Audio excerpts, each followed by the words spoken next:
உலகெங்கிலும் வாழும் ஜோதிடம் டாக்ஸ் தமிழ் நேயர்களுக்கு அன்பு வணக்கம். நான் ஜோதிடர் குரு வரதராஜ பெருமாள் மற்றும் உங்கள் அனைவருக்கும் நம்ம நிகழ்ச்சியை தொடர்ந்து பார்த்து பேராதரவு குடுத்துட்டு இருக்கக்கூடிய நண்பர்கள், அன்பர்கள் அனைவருக்கும் தமிழ் புத்தாண்டு, பிரபவ ஆண்டு பலன்கள சொல்றதுக்கு தான் வந்திருக்கேன். அதுக்கு முன்னாடி உங்க எல்லாத்துக்கும் வாழ்த்துக்களையும் சொல்லிக்கிறேன். உலகெங்கிலும் வாழும் தமிழ் மக்கள் அனைவருக்கும் இனிய தமிழ் புத்தாண்டு வாழ்த்துக்கள்.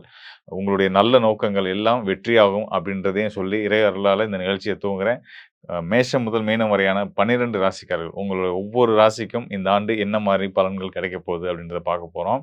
டீட்டெயில் அனலைசிஸோட வந்திருக்கிறேன். அதாவது ஒவ்வொரு கிரகங்களும் கோச்சாரங்கள், ஆண்டு கிரகங்கள், மாத கிரகங்கள் என்னென்ன நிலையில இருக்கிறாங்க. மேலும் வந்து கிரக மாற்றங்கள், முக்கியமான கிரக பயிற்சிகள் எப்ப இருக்கு, அத வச்சு என்ன மாரியான பலன்கள் நம்ம லைஃப்ல நடக்கப் போகுது அப்படின்றதெல்லாம் பார்க்க போறோம். தொடர்ந்து நிகழ்ச்சிய பாருங்க. நிச்சயம் உங்களுக்கு கண்டிப்பான முறையில பயனுள்ளதா இருக்கும். தாயுள்ளம் கொண்ட கடக ராசிக்காரர்களுக்கு தமிழ் புத்தாண்டு வாழ்த்துக்கள் மற்றும் இந்த பிரபவ ஆண்டு உங்களுக்கு வந்து மிக சிறந்த அற்புதமான யோக பலன்களை கொடுக்கக்கூடிய, நீங்களே உங்கள நம்ம வாழ்க்கையில தான் இந்த ஆச்சரியங்கள்லாம் நடக்குதா? இவ்வளவு மாற்றங்கள், நல்ல மாற்றங்கள் நம்ம லைஃப்ல தான் நடக்குதான்னு வியக்கக்கூடிய அளவுக்கு உங்க வாழ்க்கையில ஒரு மிக சிறந்த மாற்றங்கள, ஆச்சரியப்படத்தக்க நல்ல மாற்றங்கள கொடுக்கக்கூடிய ஒரு ஆண்டா அமைஞ்சிருக்க போகுது. அதாவது இதெல்லாம் காரணங்கள் என்னன்னா, அத போற போக்குல சொல்றது கிடையாது. காரணங்கள், கிரக காரணங்களோட சொல்றேன். உங்களோட உங்க ராசிக்கு கிரகச்சாரங்கள் எப்படி இருக்குன்றத வச்சு நான் சொல்றேன். அதாவது உங்க ராசிக்கு 12ஆம் இடத்துல குரு இருக்கிற நிலையிலயும், இந்த ஆண்டு துவக்கத்தில இருக்கக்கூடிய கோச்சார நிலைகள் தான் வந்து இந்த ஆண்டு எப்படி இருக்குன்றது சொல்லப்போற விஷயம். அந்த வகையில பார்த்தீங்கன்னா, இந்த ஆண்டு துவக்கம் அப்படின்றது உங்க ராசிக்கு லாபஸ்தானமான ரிஷப ராசி தான் லக்னமா கொண்டு துவங்குது. அதுவே ஒரு சிறப்பு தான். அப்போ உங்களுக்கு ஆண்டு முழுவதும் லாபகரமான ஆண்டு அப்படின்றதுல எந்த சந்தேகம் வேண்டாம். நிச்சயமா நீங்க எடுத்து எத தொட்டாலும் பொன்னாகுன்ற மாரி ஒரு சிறப்பான ஆண்டு. அதோட ஒரு முக்கியமான ஒரு நல்ல விஷயம் என்னன்னு கேட்டீங்கன்னா, 12 ஆண்டுகளுக்கு பிறகு மே 26ஆம் தேதி அந்த ஆண்டு துவங்கி அங்கிட்டு ஒரு 1 மாசத்துல வந்து பார்த்தீங்கன்னா, மே 26ஆம் தேதி குரு பகவான் உங்க ராசிக்குள்ளேயே ஜென்ம குரு வந்துர்றாரு. பொதுவா சொல்லுவாங்க, ஜென்ம குரு வந்து வனவாசத்த குடுத்துருவாரு அப்படின்லாம் சொல்லுவாங்க இல்லையா? நீங்க அதெல்லாம் நெனச்சு பயப்படவே பயப்படாதீங்க. ஜென்ம குரு வந்து குரு பகவான் வந்து உங்களுடைய கடக ராசிக்கு பாக்கியநாதன். அவர் கண்டிப்பா உங்க ராசிக்குள்ள வந்த உடனே உங்களுக்கு தொழில் சார்ந்த மாற்றம் நிச்சயமா இருக்கும். அந்த மாற்றம் நல்லதுக்குன்னு எடுத்துக்கங்க. வேலை இழப்பு அந்த மாரி கசப்பெல்லாம் ஏற்படாது. உங்களுக்கு இன்னொரு நல்ல ஒரு வாய்ப்பு. இங்க போனா நமக்கு சம்பள உயர்வு கிடைக்கும்.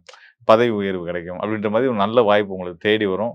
அத எடுத்துக்கங்க. அதன் மூலியமா வாழ்க்கையில அடுத்த கட்டத்துக்கு நீங்க நிச்சயமா நகருவீங்க. தொழில் சார்ந்துமே நெறைய மாற்றங்கள் ஏற்படும். புது இடங்கள் உங்களோட நிறுவனம் சின்ன இடத்துல செயல்பட்டு இருக்கலாம். அத இன்னும் விரிவுபடுத்துறதுக்காக ஒரு பெரிய இடத்துக்கு போற மாதிரியான மாற்றங்கள் ஏற்படும். இப்படியான மாற்றங்கள் கண்டிப்பா நிச்சயமா இருக்கும். அ அதுபோக உங்களுடைய ராசிக்கு பாக்கியஸ்தானம்னு சொல்லக்கூடிய 9ஆம் இடத்துல செவ்வாய், சனி, சூரியன் இருக்கக்கூடிய நிலை இந்த ஆண்டு துவங்குது. உங்க ராசிக்கு குரு வந்த பின்னாடி அவரோட பார்வை பாக்கியஸ்தானத்திலும் விழப்போகுது. பாக்கியஸ்தானத்தில இருக்கக்கூடிய சனிக்கும் கிடைக்க போகுது. சனி அஷ்டம சனி விலகி ரொம்ப நாள் ஆச்சு. ஸோ அவருக்கு வந்து அந்த சனி பகவானுக்கும் குரு பகவானுடைய அனுகூல பார்வை கிடைக்க போகுது. அதன் மூலியமா வெளிநாட்டு பயணங்கள், தொடர்புகள், அதன் மூலியமா பெரிய ஆதாயங்கள், நீங்க கைவிட்டு போன வருமானங்கள், அதாவது உங்களுக்கு வரவேண்டிய பணம், நீங்க கஷ்டப்பட்டு சேர்த்து உழைச்சு சேர்த்த காச இழந்தது, இதெல்லாம் உங்களுக்கு மீண்டும் உங்க கைக்கு வந்து சேரக்கூடிய ஒரு அற்புதமான காலமா இந்த ஆண்டு துவக்கமே இருக்கு. தொடர்ச்சியா ஆண்டு முழுவதும் வருமானத்துக்கு பிரச்சனை இல்லாம நிம்மதியா, சந்தோஷமா, நல்லா வேலை பார்த்தோமா, உழைச்சோமா, நல்லா சம்பாதிச்சோமா அப்படின்ற மாரி ஹேப்பியா இருக்கக்கூடிய ஒரு அற்புதமான காலம்.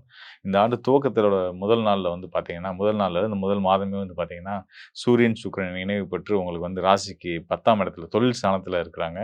அ சூரியன் வந்து உங்களுடைய ராசிக்கு தனஸ்தானத்து அதிபதி, தனஸ்தானத்துக்கு அதிபதி, குடும்பஸ்தானத்துக்கு அதிபதி. அவர் வந்து சுக்கிரனோட சேர்ந்து 10ஆம் இடத்துல இருக்கிறதுனால தர்மகர்மாதிபதி யோகம் செயல்பட்டு, நீங்க சின்னதா ஆரம்பிக்கக்கூடிய எந்த ஒரு செயல்களும் மிகப்பெரிய வெற்றிய உங்களுக்கு குடுக்கும் அப்படின்றத சொல்லிக்கிறேன். கூடுதல் தகவலா உங்களுடைய கண் பார்வை அந்த ஐ சைட்ல இருக்கக்கூடிய பிரச்சனைகள் ஏதாவது இருந்தாலும், அத நீங்க வந்து ஆரம்பத்திலேயே பார்த்து சரி பண்ணிக்கிறது ரொம்ப நல்லது. மத்தபடி ராகு, சந்திரன் உங்களுடைய ராசிநாதன், ஒரு ராசிநாதன் வந்து பார்த்தீங்கன்னா, நாட்கள் கிரகம் தான். ஒவ்வொரு நாளுக்கும் ஒவ்வொரு நட்சத்திரம் மாறி வந்துட்டு இருக்கக்கூடியவர் தான். அவர் வந்து குரு பார்வையோட இருக்கக்கூடிய நிலையில இந்த ஆண்டு துவங்குது. குரு, ராகு, சந்திரன் ப திரிகோண தொடர்புல இந்த ஆண்டு துவங்குறதுனால, நீங்களே ஒரு உலகாளும் சக்கரவர்த்தியா வருவீங்க அப்படின்றது வந்து சித்தர்கள் வாக்கு. நிச்சயமா அது கண்டிப்பான முறையில உங்களுக்கு இந்த ஆண்டு நீங்க அத உணர்வீங்க அப்படின்றத சொல்லிக்கிறேன். மேலும் வழிபாடு ரொம்ப முக்கியமானது. உங்களுடைய ராசிக்கு யோகங்கள குடுக்கக்கூடிய செவ்வாய்க்கு அதிபதியான முருகன நீங்க தொடர்ந்து வழிபட்டு வர்றது.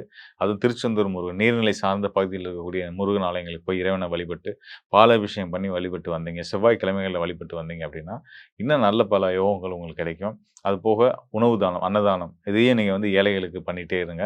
இந்த தர்மமும், இந்த தானமும் உங்கள எப்பயுமே காப்பாத்திட்டு இருக்கும் அப்படின்னு சொல்லி, இந்த ஆண்டு முழுமையா உங்களுக்கு ஒரு வெற்றிகரமான ஆண்டா இருக்கும்ன்றத நான் சொல்லிக்கிறேன். மேலும் தமிழ் புத்தாண்டு நம்ம ஒவ்வொருடைய வாழ்க்கையிலயும் மிக சிறந்த நல்ல மாற்றங்கள கொண்டு வரும் அப்படின்றதுல எந்த சந்தேகமும் வேண்டாம். ஏன்னா, இந்த தசாப்தத்தில அந்த 2020லேருந்து 2030 வரைக்குமான இந்த 10 ஆண்டு காலத்தில வந்து பார்த்தீங்கன்னா, குரு உச்சம் பெறக்கூடிய ஒரு காலச்சூழல் இந்த 2026ல தான் வருது. தமிழ் புத்தாண்டு பிராபவ ஆண்டு காலத்தில தான் வருது. ஸோ, இது வந்து நமக்கெல்லாம் வந்து ஒரு மிக சிறந்த ஒரு ஒரு நல்ல வாய்ப்பு. மன மகிழ்ச்சியோடையும் எவ்வளவோ கஷ்டங்கள, சங்கடங்கள பார்த்துட்டோம். ஸோ, இருந்தாலும் இதுகளுக்கு நடுவுல ஒரு நல்ல ஒரு மன மகிழ்ச்சி, சந்தோஷத்த ஒவ்வொருத்தவங்களுக்கும் அவங்களுக்கு இருக்க சிக்கல்கள் தீர்ந்து பொருளாதார ரீதியா தன்னிறைவு அடையக்கூடிய ஒரு வாய்ப்பை ஏற்படுத்தி கொடுக்கக்கூடிய காலமா இந்த ஆண்டு தமிழ் புத்தாண்டு இருக்க போகுது. ஆ முதன்மை காரணமா நான் சொல்றது அதுதான். குருவுடைய உச்சநிலை. இதுவரைக்கும் சொல்லாத ஒரு முக்கியமான விஷயத்த நான் உங்கள்ட்ட ஷேர் பண்ண போறேன். அதாவது இந்த ஆண்டு தமிழ் புத்தாண்டு துவக்கத்தில ஒரு சிறப்பான ஒரு கிரக நிலை வந்து அமைஞ்சிருக்கு. என்ன அப்படின்னு கேட்டீங்க அப்படின்னா, ஒவ்வொரு கிரகமும் தன்னுடைய சொந்த நட்சத்திரத்தில அமர்றாங்க. சொந்த நட்சத்திரத்தில உட்கார்றாங்க. நிலகிரகங்கள் முதற்கொண்டு. வியாழன் எடுத்துக்கிட்டீங்கன்னா, குரு பகவான் எடுத்துக்கிட்டீங்கன்னா, மிதுன ராசியில புனர்பூச நட்சத்திரத்தில இருக்காரு. இ இன்னொரு சுபகிரகமான சுக்கிரன் எடுத்துக்கிட்டீங்கன்னா, மேச ராசியில பரணி நட்சத்திரத்தில இருக்காரு. இங்க குரு இருக்கக்கூடிய புனர்பூசம் குருவுடைய சொந்த நட்சத்திரம். சுக்கிரன் இருக்கக்கூடிய பரணி நட்சத்திரம் அவருடைய சொந்த நட்சத்திரம்.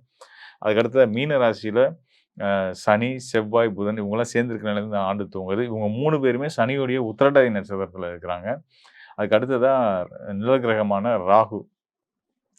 ராகுவோட சந்திரன் இவங்க 2 பேரும் சேர்ந்து ராகுவுடைய சதய நட்சத்திரத்தில இருக்கிறாங்க. இவங்களுக்கு எதிர்நிலையில ராகுவுக்கு எப்பயுமே எதிர்நிலை வரக்கூடிய கேது வந்து பார்த்தீங்கன்னா, சிம்ம ராசியில மக நட்சத்திரத்தில தன்னோட சொந்த நட்சத்திரத்தில இருக்காங்க. இப்படி எல்லா கிரகங்களுமே வந்து பார்த்தீங்கன்னா, எனக்கே ஒரு ஆச்சரியமான ஒரு அனுபவம் தான். என்னடா எல்லா கிரகங்களுமே தன்னோட சொந்த நட்சத்திரத்தில இருக்கு. அப்படின்றது வந்து ஒரு ஆட்சி பலம். அதாவது ஒவ்வொரு கிரகமும் தன்னோட சொந்த நட்சத்திரத்தில அமர்ந்திருக்கு அப்படின்னா, ஆட்சி பலத்தில இருக்கிற அளவுக்கான ஒரு பலம் தான். ஒரு நல்ல விஷயம் தான் அது. அப்ப இப்படி ஒரு அமைப்புல இந்த ஆண்டு துவக்கமே அமைஞ்சிருக்கு. துவக்க நாள்லயே இந்த ஒரு நிலை இருக்கு அப்படின்றது வந்து ஒரு வியப்புக்குரிய ஒரு என்ன சொல்றது வந்து நல்லதா, கெட்டதா அப்படின்றத தாண்டி கண்டிப்பா நல்ல பலன் தான் செய்யும். ஒரு கிரகம் பலம் பெறுதுன்னா, அது ரொம்ப ஸ்ட்ராங்கா ஆகுதுன்றது நம்ம தெரிஞ்சுக்க வேண்டிய விஷயம். அப்ப நம்ம ராசி அடிப்படையில பார்க்கும்போது இந்த கிரகங்கள்லாம் நமக்கெல்லாம் நல்லது செய்ய தயாரா தான் இருக்காங்கன்னும்போது, அவங்க செய்ற நல்ல விஷயங்கள ரொம்ப ஸ்ட்ராங்கா, வலுவா செய்ய போறாங்கன்னு அர்த்தம். ஸோ அந்த வகையில இந்த விஷயத்த யாரும் நோட் பண்ணல. அதனால நான் உங்களுக்கு இங்க பதிவு பண்ண விரும்புறேன். கிரகங்கள் எல்லாம் ரொம்ப வலுவா நின்னு, நமக்கு இயற்கை நல்ல பலன குடுக்க போது. அது நம்ம அதனால இந்த 2026ஆம் ஆண்டு வரக்கூடிய தமிழ் புத்தாண்டு நல்ல விதமா பயன்படுத்திக்கங்க. உங்களுடைய ஆசை விருப்பங்கள்லாம் பெருசாக்கிங்க. "உழுவதெல்லாம் உயிர் உள்ளல்" அப்படின்னு எண்ணங்கள் நம்ம எல்லா எண்ணங்களும் பெருசா இருக்கட்டும். "பெரிதினும் பெரிதுகள்" அப்படின்ற அடிப்படையிலயும் வந்து பார்த்தீங்கன்னா, நீங்க நெனைக்கிறது எதுவாயினும் அது எல்லாத்தையும் சாத்தியப்படுத்தி குடுக்குறதுக்கு கிரகங்கள் நவ கிரகங்களும் நமக்கு வந்து சப்போர்ட்டிவா இருக்காங்க அப்படின்றத தெரிஞ்சுக்கணுன்றதுக்காக இந்த விஷயத்த நான் சொல்லியிருக்கிறேன். இதெல்லாம் கடந்து உங்களுடைய தனிப்பட்ட ஜாதகம். உங்களுடைய தனிப்பட்ட ஜாதகத்தில கோச்சாரம் ரொம்ப சரி. நெறைய பேர் கேட்பாங்க. "என்னங்க நீங்க ராசி பலன் சொல்லும்போது வந்து ரொம்ப நல்லா இருக்குன்னு சொன்னீங்க. ஆனா நான் என்ன இன்னும் என் வாழ்க்கையில போராட்டங்கள் குறைவில்லாம போயிட்டே தான் இருக்கு. என்ன காரணம்?" அப்படின்னு சொல்லி கேட்பாங்க. ஸோ நான் அவங்களுக்கு சொல்றது அதுதான். நான் எப்பயுமே சொல்றது அதுதான். உங்களுடைய தனிப்பட்ட ஜாதகத்தில உங்களுடைய லக்னம், உங்க லக்னத்துக்கு இப்ப நடந்துட்டு இருக்க தசாபுத்தி, நட்பு கிரகமா, பகை கிரகமா, பாதக கிரகமா, யோக கிரகமா இப்படின்ற நிலையெல்லாம் நம்ம பார்க்க வேண்டியிருக்கு. நம்ம கோச்சார நிலை ஒரு பக்கம் இருந்தாலும், உங்களுடைய சுய ஜாதகமும் ரொம்ப முக்கியமான பங்கு இருக்கு. 2யும் இணைச்சு பார்த்து சொல்லும்போது தான் இன்னும் சரியான துல்லியமான பலன்கள உங்களுக்கு நம்ம வந்து குடுக்க முடியும். ஸோ அப்படி உங்களுக்கான துல்லியமான பலன்கள இனி வரும் எதிர்காலங்களுக்கு உங்க வாழ்க்கைய பத்தின விஷயங்கள நீங்க தெளிவடைஞ்சு புரிஞ்சுக்கணும்னு விரும்புறீங்க அப்படின்னா, நிச்சயமா உங்களுடைய ஜனன ஜாதகத்தோட என்னைய தொடர்பு கொள்ளுங்க. கண்டிப்பான முறையில உங்களுக்கு உதவ தயாரா இருக்கிறேன்.